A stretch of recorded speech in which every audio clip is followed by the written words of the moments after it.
రేపు విశాఖపట్నంలో జరగనున్న ప్రధానమంత్రి నరేంద్ర మోడీ రోడ్ షో మరియు భారీ బహిరంగ సభకు పెద్ద ఎత్తున కూటమి నాయకులు, బీజేపీ, జనసేన, టీడీపీ నాయకులు, కార్యకర్తలు, మహిళలు తరలిరావాలని చిలకలూరిపేట ఎమ్మెల్యే పెందుర్తి నియోజకవర్గ అబ్జర్వర్ ప్రత్తిపాటి పుల్లారావు కోరారు.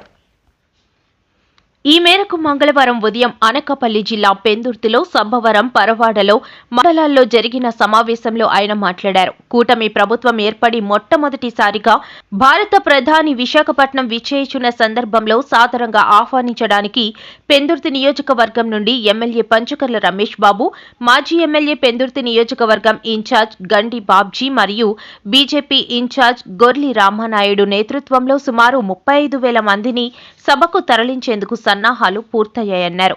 ఇందులో భాగంగా పెందుర్తి, సబ్బవరం, పరవాడ మండలాల నుంచి సుమారుగా 40,000 మంది తరలించడం జరుగుతుందన్నారు. వీరికి ఎటువంటి అసౌకర్యం కలగకుండా కూటమి నాయకులు, బీజేపీ నాయకులు అన్ని రకాల సదుపాయాలు కలిగించడం జరుగుతుందన్నారు. ఈ కార్యక్రమానికి ముఖ్య అతిథిగా విచ్చేస్తున్న ప్రధానమంత్రి నరేంద్ర మోదీ సుమారు 2 లక్షల కోట్లతో అభివృద్ధి కార్యక్రమాల శంకుస్థాపనలకు, ప్రారంభోత్సవాలకు నాంది పలుకుతారన్నారు. దీనివల్ల అభివృద్ధితో పాటు నిరుద్యోగ భృతి కూడా కలుగుతుందని స్పష్టం చేశారు.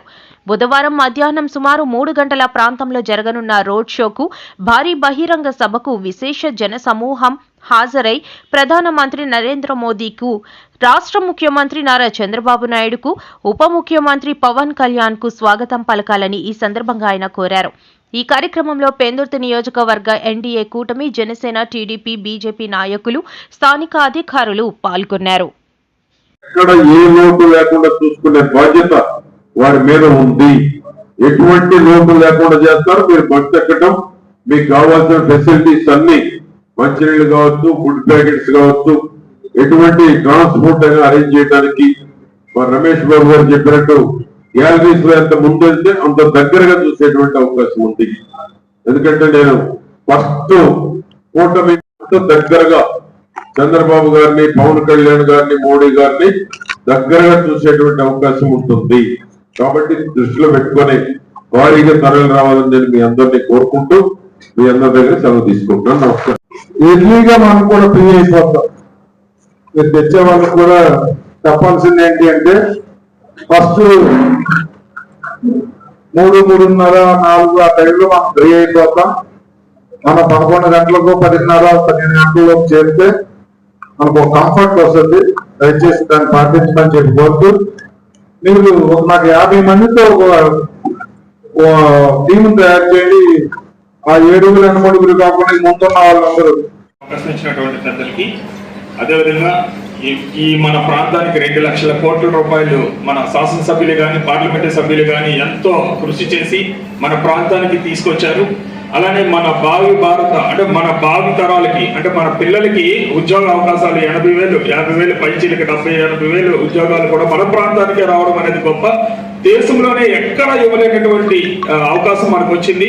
మనకు విశిష్ట అతిథులైనటువంటి ప్రధానమంత్రి నరేంద్ర మోదీ గారు మనలందరినీ కూడా మన ప్రాంతానికి వస్తున్నారు. మనం ఎంతో గౌరవించి వారిని సాదర స్వాగతం పలకాలి. 3 అడుగుల దూరం నుంచి ఆయన్ని అంటే మన ముగ్గురు నాయకులు, విజన్ ఉన్న నాయకులు అయినటువంటి చంద్రబాబు నాయుడు గారిని కానీ, పవన్ కళ్యాణ్ గారిని కానీ, మన ప్రధానమంత్రిని కానీ 3 అడుగుల దూరం నుంచి చూసే అవకాశం మనకి గొప్ప అవకాశం మన నాయకులందరికీ కూడా వచ్చింది. సో మన ఏరియాలో ఉండి ప్రభుత్వ అధికారులు ఏవైతే బస్సులు మనం కేటాయించామో ఆ బస్సులకి మన వంతు సహాయంగా ఆ ప్రభుత్వ అధికారులకు కానీ, డోక్రా సంఘాలకు కానీ, డోక్రా సంఘాల మహిళలందరినీ కూడా ఆ బస్సులు ఎక్కించి మనం దగ్గరుండి మన నాయకత్వాన్ని నిరూపించుకోవాల్సిన అవసరం ఉంది.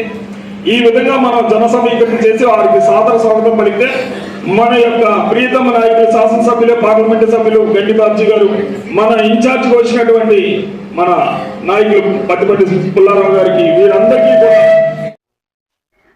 విశాఖ ఏయూ గ్రౌండ్ లో ప్రధాని సభ ఏర్పాట్లు పరిశీలించిన హోంమంత్రి వంగలపూడి అనిత, పోలీసు ఉన్నతాధికారులకు పలు సూచనలు చేసిన హోంమంత్రి వంగలపూడి అనిత కామెంట్స్. ప్రధాని మోదీ రాక కోసం ఆంధ్రప్రదేశ్ ఎదురు చూస్తుంది. ఏర్పాట్లు శరవేగంగా జరుగుతున్నాయి. వేల కోట్ల రూపాయలతో అభివృద్ధి పనులకు ప్రధాని శంకుస్థాపన చేయనున్నారు. పాయకరావుపేట నియోజకవర్గంలో బల్క్ డ్రగ్ పార్క్ శంకుస్థాపన చేయనున్నారు. ప్రధాని మోదీ గారికి ప్రత్యేకమైన ధన్యవాదాలు. ప్రజలు ప్రధాని పర్యటనను విజయవంతం చేయాలి.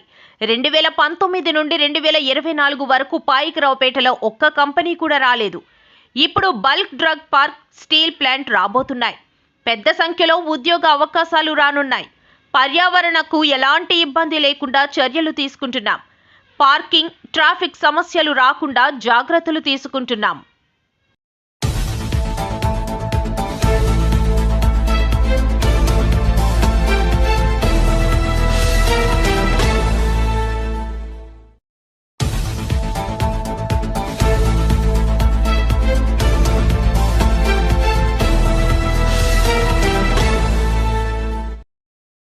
కూటమి ప్రభుత్వ వైఫల్యాలు, వైఎస్ జగన్ కు ప్రజల్లో పెరుగుతున్న ఆదరణను చూసి భయంతోనే చంద్రబాబు, లోకేష్లు నిత్యం కుట్రలకు పాల్పడుతున్నారని అంబటి ఆరోపించారు. వైఎస్ జగన్ ని వైఎస్ఆర్ కాంగ్రెస్ పార్టీని టార్గెట్ గా చేసుకుని 7 నెలలుగా ప్రతిరోజు పచ్చి అబద్దాలతో అద్భుతమైన కథలను అల్లి తమ అనుకూల మీడియా ద్వారా ప్రచారం చేస్తున్నారని అన్నారు. ఎల్లో మీడియాకు మాజీ మంత్రి వైఎస్ఆర్సీపీ నేత అంబటి రాంబాబు వార్నింగ్ ఇచ్చారు. గుంటూరు వైఎస్ఆర్సీపీ కార్యాలయంలో సోమవారం అంబటి మీడియాతో మాట్లాడారు. పిచ్చి కథనాలు రాస్తే చూస్తూ ఊరుకోం, మళ్ళీ మా చేతిలోకి పగ్గాలు వస్తాయి. అయినా మేము మీలా కక్ష సాధింపులకు పాల్పడమన్నారు. గేమ్ చేంజర్ ఫ్రీ రిలీజ్ ఈవెంట్కి వెళ్లి వస్తుండగా చనిపోయిన వారి కుటుంబాలను పవన్ ఎందుకు పరామర్శించలేదు? చనిపోయిన వారికి 2 కోట్లు నష్టపరిహారం ఇవ్వాలి. పుష్ప 2 ఘటనపై స్పందించిన పవన్ గేమ్ చేంజర్ మృతుల కుటుంబ సభ్యుల దగ్గరికి ఎందుకు వెళ్ళలేదు? సంఘటన ఎక్కడ జరిగిందనేది కాదు, ఎవరి వల్ల జరిగిందనేది ముఖ్యం. అభిమానుల ప్రాణాలకు విలువ లేనట్లుగా మాట్లాడుతున్నారు. రోడ్డు బాగాలేదని పవన్ చెప్పడం విడ్డూరంగా ఉందని అంబటి రాంబాబు అన్నారు. రిజిస్టర్ చేయించుతున్నారు. నిన్న మొన్న ప్రచారం జరిగింది. ఇబ్రహీంపట్నంలో ఒక సబ్ రిజిస్ట్రారు లేఖ రాశాడని, అదేదో చిన్న చిన్న ఛానల్స్లో వచ్చింది. అక్కడ ఇక్కడ ఏదో 0.5%, 5%, 2%, 1% ఉన్న బుడ్డ ఛానల్స్ ఉన్నాయి కొన్ని. వాటిలో విస్తృతంగా తిప్పారు. తిప్పి తరువాత మెయిన్ స్ట్రీమ్లో ఉన్నటువంటి తెలుగుదేశానికి సంబంధించినటువంటి పత్రిక ఈనాడు, దాంతోపాటు మరొక పత్రిక, ఈ పత్రికలు మళ్ళా దాన్ని తెర మీదకు తీసుకొచ్చి ఫస్ట్ పేజీలో వార్తలు రాశారు. బినామీ బూచోళ్ళు అని. వీళ్ళు ఎక్కడి దాకా వెళ్ళారంటే, ఈ సబ్ రిజిస్ట్రార్ చాలా అన్యాయాలు, అక్రమాలు, భూదందాలు, దొంగ రిజిస్ట్రేషన్స్ విశాఖపట్నంలోవి, రాజమండ్రిలోవి, ఇబ్రహీంపట్నంలో ఉన్నటువంటి చోట అనేక చోట్ల ఇవన్నీ చేశారు. దీని వెనకాల ఎవరో చీమకుర్తి శ్రీకాంత్ ఉన్నాడు. ఆ చీమకుర్తి శ్రీకాంత్ జగన్మోహన్ రెడ్డి గారికి, జగన్మోహన్ రెడ్డి గారి సతీమణి అయినటువంటి భారతమ్మ గారికి బినామీ వేల లక్షల కోట్ల రూపాయలు గోల్మాలైపోయింది అని ఒక కథనాన్ని మళ్ళా తెర మీదకు వండి వార్చేటటువంటి ప్రయత్నం చేస్తున్నారు. ఎవరు ఈ శ్రీకాంత్ కాదు, సింగ్, ఈ సబ్ రిజిస్ట్రార్? ఆయన ఏంటి, ఈ నెల 3వ తారీఖున ఆయన్ని పోలీసులు అరెస్ట్ చేశారు. ఒక విషయం ఇక్కడ మీకు చెప్పాలా, వైఎస్ఆర్ కాంగ్రెస్ పార్టీ అధికారంలో ఉన్నప్పుడే 2023 నవంబర్ 17న ఈ ధర్మసింగ్ అనే సబ్ రిజిస్ట్రార్ నివాసంలో ఏసీబీ దాడులు జరిపింది.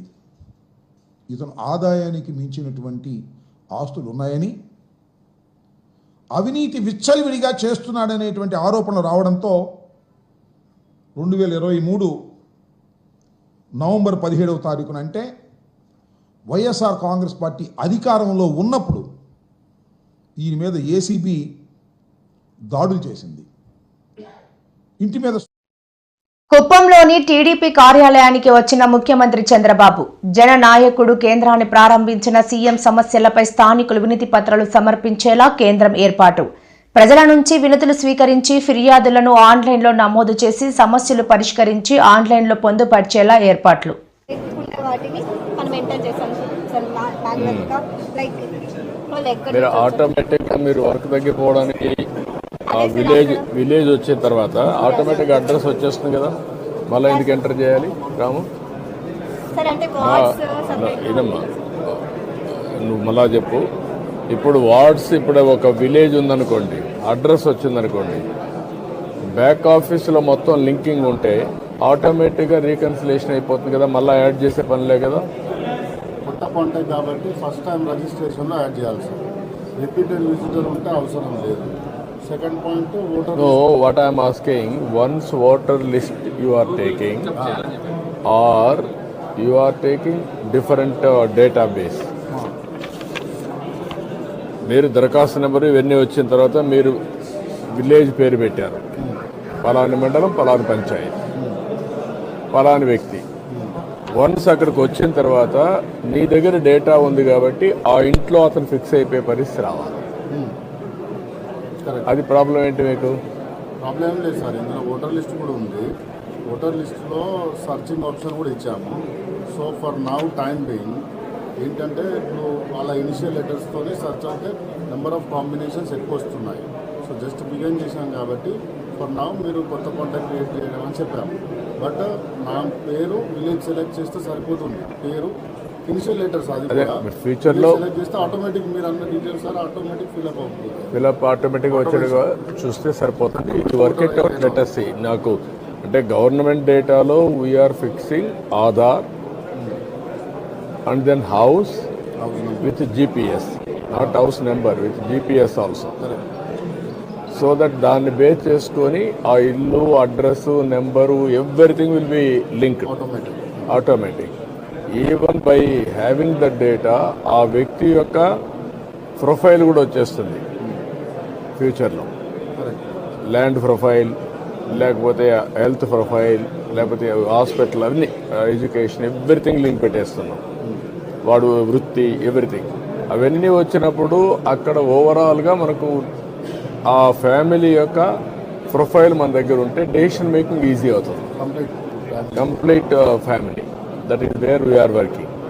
ఇక్కడికి మీకు వచ్చినప్పుడు అది ఆ డేటా మీ దగ్గర లేదు కాబట్టి పార్టీ డేటా మీ దగ్గర ఉంది.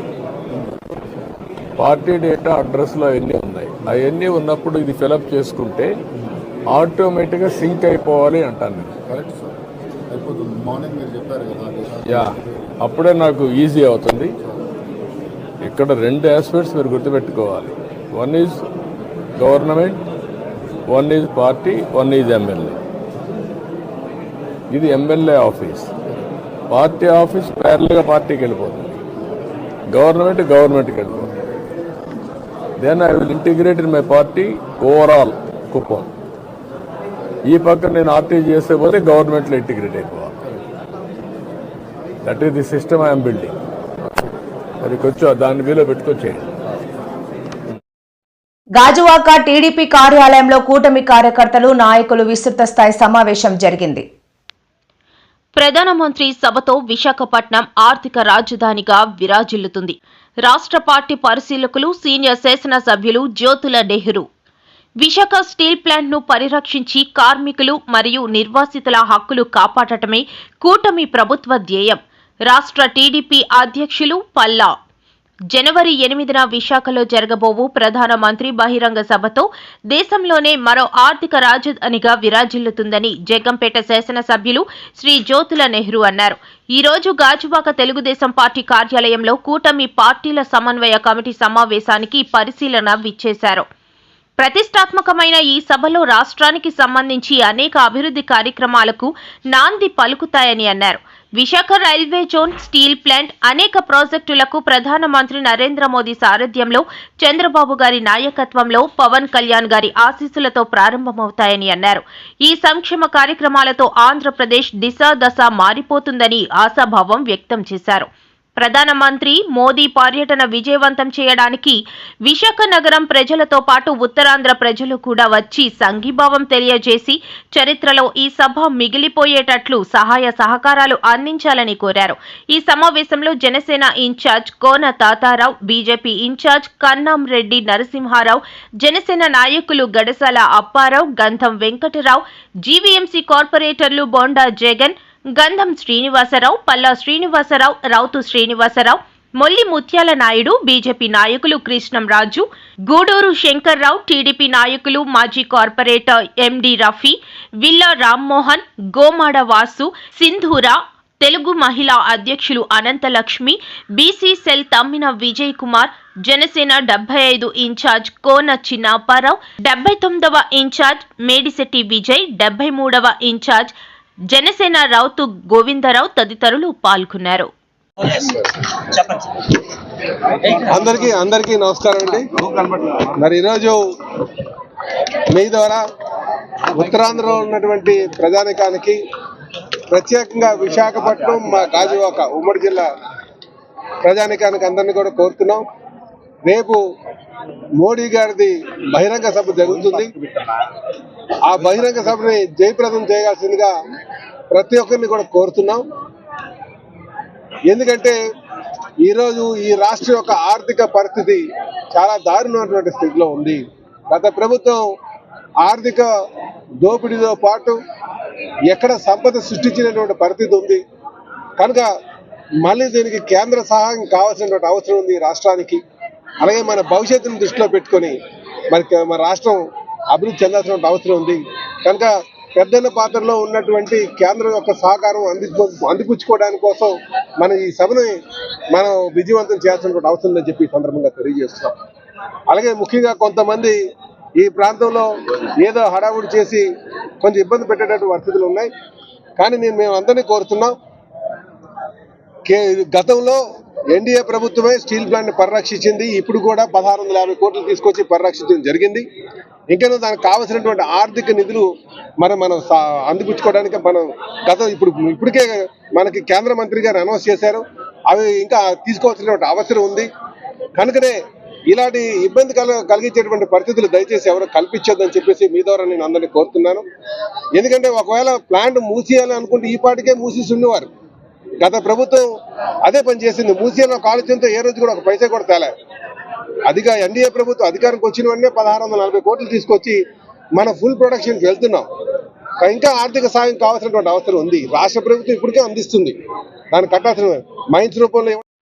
తప్పు చేస్తే ఏ శిక్షకైనా తాను సిద్ధమని వైఎస్ఆర్సీపీ ఎంపీ విజయసాయిరెడ్డి పేర్కొన్నారు. కాకినాడ సీ పోర్ట్ అమ్మకం విషయంలో విజయసాయిరెడ్డి ఎన్ఫోర్స్మెంట్ డైరెక్టరేట్ ఈడీ విచారణకు హాజరయ్యారు. విచారణ అనంతరం ఆయన మీడియాతో మాట్లాడారు. రెండవ ఆరోపణ, Ranganathan and company chartered accountants, Sridhar and సంతానం చార్టెడ్ అకౌంటెంట్స్, ఈ 2 ఫర్మ్స్ని నా నామినీస్ కింద నేను ఫోరెన్సిక్ ఆడిట్ కోసంగా రికమెండ్ చేసినట్టుగా రెండవ ఆరోపణ కేవీ రావు చెప్పారు. ఈ విషయంగా ఎన్ఫోర్స్మెంట్ డైరెక్టరేట్ అధికారులు అడిగినప్పుడు నేను 4 విషయాలు వాళ్ళకి చెప్పడం జరిగింది. మొదటిది, కేవీ రావు అనేటటువంటి వ్యక్తి ఎవరో నాకు తెలియదు, ఎందుకు ఈ ఆరోపణలు చేస్తున్నారన్నటువంటి విషయం నాకు తెలియదు. కేవీ రావు అనేటటువంటి వ్యక్తికి నాకు ఫ్రెండ్లీ రిలేషన్ కానీ అన్ఫ్రెండ్లీ రిలేషన్ కానీ లేదు. ఎక్కడైనా ఏదైనా మ్యారేజ్ ఫంక్షన్లో కానీ సోషల్ ఫంక్షన్లో కానీ కలిసి ఉండేటటువంటి అవకాశం ఉంటుంది. ప్రజా దర్బార్ లాంటి విషయంలో ఎంతోమంది ప్రజాప్రతినిధిగా నా దగ్గరికి వచ్చి అడిగినప్పుడు అధికారులకు ఫోన్ చేయమంటారు, లేకుంటే వ్యాపారవేత్తలకు ఫోన్ చేసి ఉద్యోగం అడుగుతారు. అలాంటివి కొన్ని కోకొల్లలు ప్రతిరోజు కూడా చాలామంది అప్రోచ్ అవుతూ ఉంటారు. ప్రతి ఒక్కరికి కూడా ఫోన్ చేయడం జరుగుతుంది. కాకినాడ సీ పోర్ట్స్ విషయంగా కేవీ రావుకి నేను ఎటువంటి ఫోను చెయ్యలేదు, విక్రాంత్ రెడ్డిని పంపిస్తానని నేను చెప్పలేదు అన్నటువంటి విషయం చాలా స్పష్టంగా చెప్పడం జరిగింది. రెండవ విషయం, కేవీ రావు ఇచ్చినటువంటి కంప్లైంట్లో ఏదైనా వాస్తవాలు ఉన్నట్లయితే కేవీ రావు అన్నటువంటి దాంట్లోనే పేరులోనే కె వెంకటేశ్వరరావు అని ఉంది కాబట్టి ఆ యొక్క వెంకటేశ్వర స్వామి దేవదేవులైనటువంటి వెంకటేశ్వర స్వామి సమక్షంలో కేవీ రావును తిరుమలకి రమ్మనండి, నేను కూడా తిరుమలకి వెళ్తాను, ఆయన ఇచ్చినటువంటి ఫిర్యాదులో అంశాలను కరెక్ట్ అనని చెప్పి స్వామివారి ముందు చెప్పమని చెప్పండి. ఆ అంశాలు ఆయన ఇచ్చినటువంటి ఫిర్యాదులో ఆ అంశాలు కానీ కరెక్ట్ అయినట్లయితే నేను నా యొక్క ఆరోగ్యం దెబ్బతింటుంది, దేవుడు నన్ను పనిష్ చేస్తాడు. అదే ఇచ్చినటువంటి ఫిర్యాదులో అవి అవాస్తవాలు అన్నట్లయితే కేవీ రావు అనేటటువంటి వ్యక్తి దేవుడు శిక్షిస్తాడు అన్నటువంటి విషయాన్ని చెప్పడం జరిగింది. ఇక రెండవ అంశం, కేవీ రావు చెప్పినట్లుగా మే మాసం 2020 సంవత్సరంలో నేను కేవీ రావుకి కానీ ఫోన్ చేసి ఉన్నట్లయితే మీరు కాల్ రికార్డ్స్ అంటే CDR కాల్ డేటా రికార్డ్స్ని తెప్పించండి.